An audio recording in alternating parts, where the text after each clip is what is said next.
Gooks.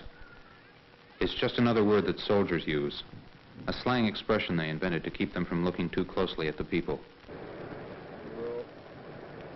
This road cuts through the heart of a Vietnamese tragedy, and there was a little boy at the end of it, although we had no way of knowing that.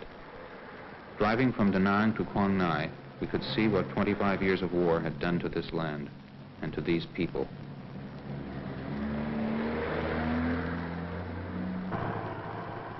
On the left was the sea, but it was hidden by one of the American bases which are strung out all along the shore. On the right, facing the base, was a cemetery. Most of the Vietnamese buried there were, one way or another, victims of the war, but they were beyond our help. Along this road, destruction was commonplace, but people managed to live in the midst of it, patching up the bombed-out roofs and going on with their lives.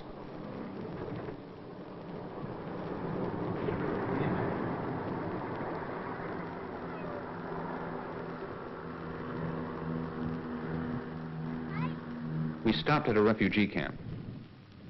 It was nothing more than some shanties made of bamboo, corrugated iron, and cardboard sea ration cartons. The people told us they had been living there for almost 7 years. Refugees in their own land, exiles a few miles from home. Behind each little hut was a bunker where they hid from shells and storms.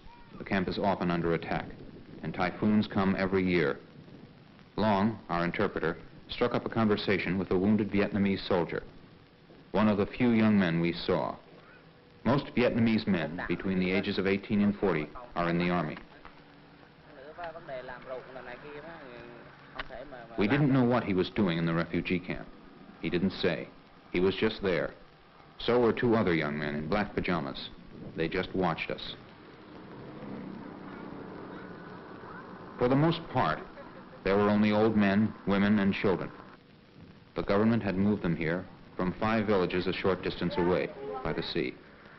The men had been fishermen. The refugees said they did not want to go to town. They said it was bad enough here, and they could not return to their villages even if the government had let them.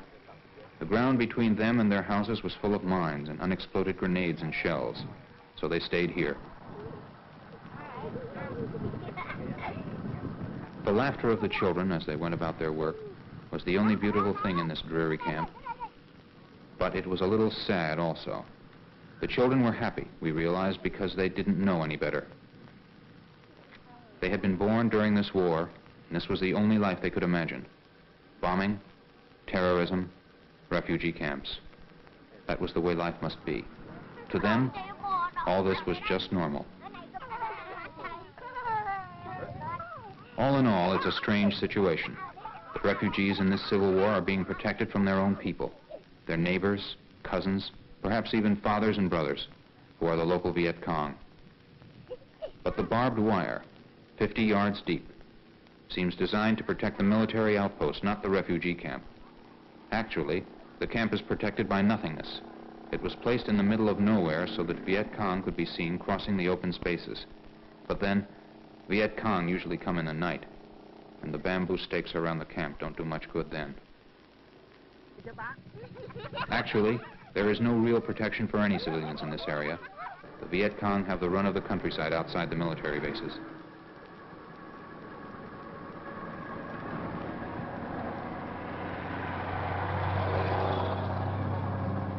The people at the camp told us that some of their neighbors from the fishing villages were living down this road, but they didn't want that kind of life.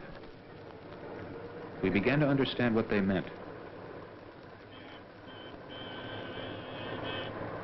It seemed that this part of Vietnam was one big garbage dump.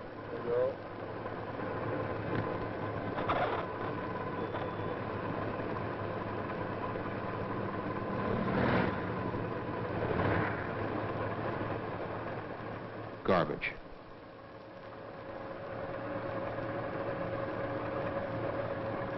One mile of garbage, perhaps more. It was garbage from an American military base, and not first-class garbage at that. Vietnamese working inside the base had taken all the good stuff, and the scavengers who worked in the midst of the debris scurried from truck to truck, hoping to find something useful. The people really do not have much to fight for, but even so, They rush to be first, because the first one gets the best, and the best is not very good.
A famous Vietnamese poet, Tay Phong, survived in a place like this for a while.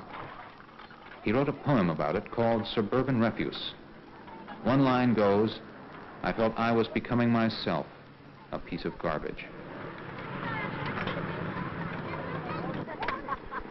Aluminum beer cans have some value if they are flattened and sold for scrap. 100 pounds will bring $1, but it can't be earned in one day. So the scavengers live among the flies and the stench, close to their work, competing for a livelihood with their neighbors, the rats.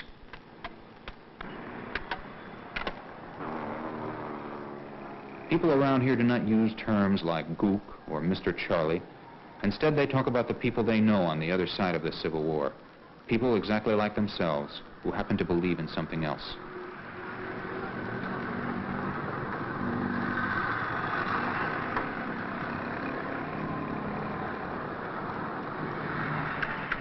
There was a small cafe in the garbage dump. On the wall, along with advertisements for coffee and beer, there were wanted posters, descriptions of notorious Viet Cong.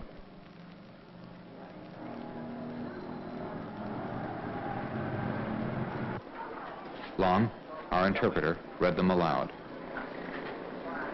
Wanted, Nguyễn Tân Khang, 22 years old student, follow the Viet Cong.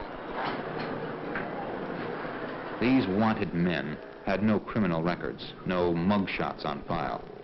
So the government used family snapshots. Tân Nguyen, 48 years old, born at Quang Nam, chief security of the Quang Da area.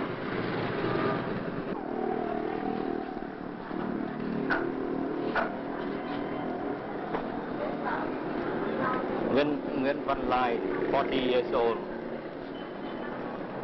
burned at Quang Nam, the security chief of Quang Da area. Even Mr. Charlie smiled. Once. Quang Quốc Sơn, 50 years old, born at Da Nang. Some of the men have been fighting all their lives, since childhood.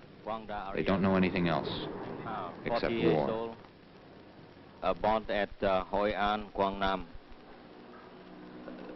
Second man of the security of Quang Da area. Why do some men spend all their lives fighting? We tend to look for big political reasons, but it's often something else. Sometimes the reasons are very small, and sometimes very personal. War, for the Vietnamese, is an accumulation of small personal tragedies. Take the story of the little boy we met along the beach. He spoke English, which he had learned in a hospital in San Francisco. He shot you. Just, were you with your friends? Yeah, no. You know, my friend, him MP, him go work today. Yeah. You know, him got friend. Yeah. Him told him friend take me go school now. Yeah. Okay, I go school and him get me shot. So an MP brought you swimming. Yeah. And a Marine came Yeah. and shot you. Yeah. And then what happened? Did you go to the hospital?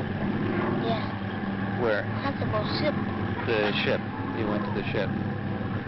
And you stayed there for a long time. Yeah. And then what happened? And why did the structure? 1 Do you year. know why? Why did the Marine shoot you, do you think? I don't know. He just shot He wanted to you. die. He wanted you to die. Did he help you afterwards?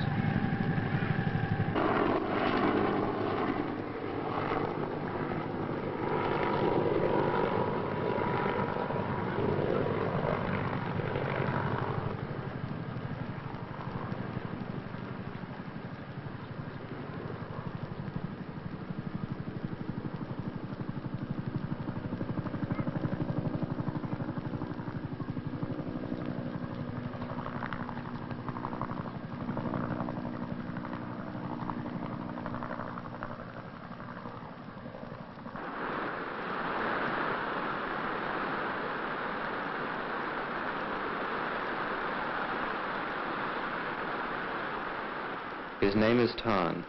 Before he was made an orphan, he lived in a village near Da Nang. Later on, I asked him what he wanted to do when he grew up. He said he would kill himself. The bullet of an unknown soldier hit him in the groin, and he knows he will never be a man. He's only 12 years old.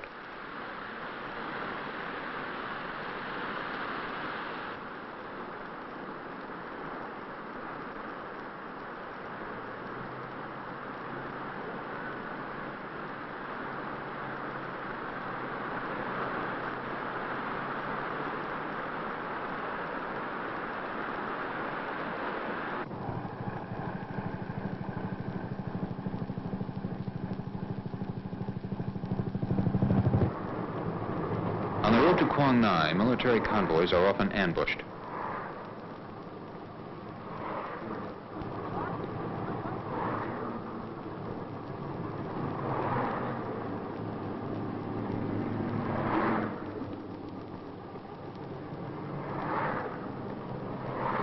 One more thing. One more thing.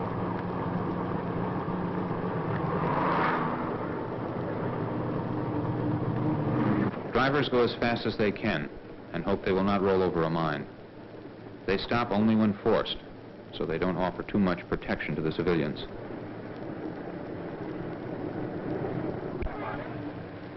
A score of books have been written about this area around Quang Ngai. It has been a guerrilla stronghold since the time of the French. Around here, they still refer to the Viet Cong as the Viet Minh. It is one place in Vietnam where civilians have suffered most. The provincial hospital at Quang Ngai takes care of military and civilian casualties. There is also a rehabilitation center for amputees here, operated by the Quakers.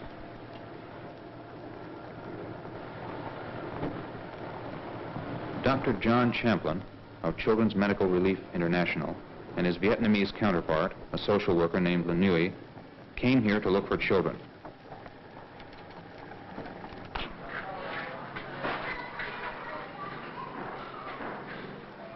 There are always about 80 people in the Quaker Rehabilitation Center, amputees learning to use the artificial limbs, which some of the former patients have stayed behind to make.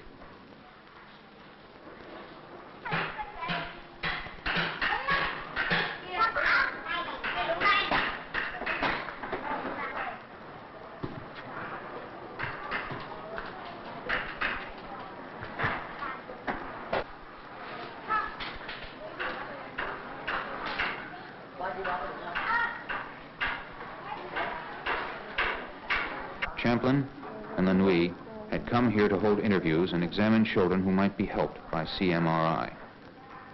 But it often happens that when they study a case history, they also learn the small facts that make up a particular life, the little stories that emerge from the war. Sao trước là nói đại học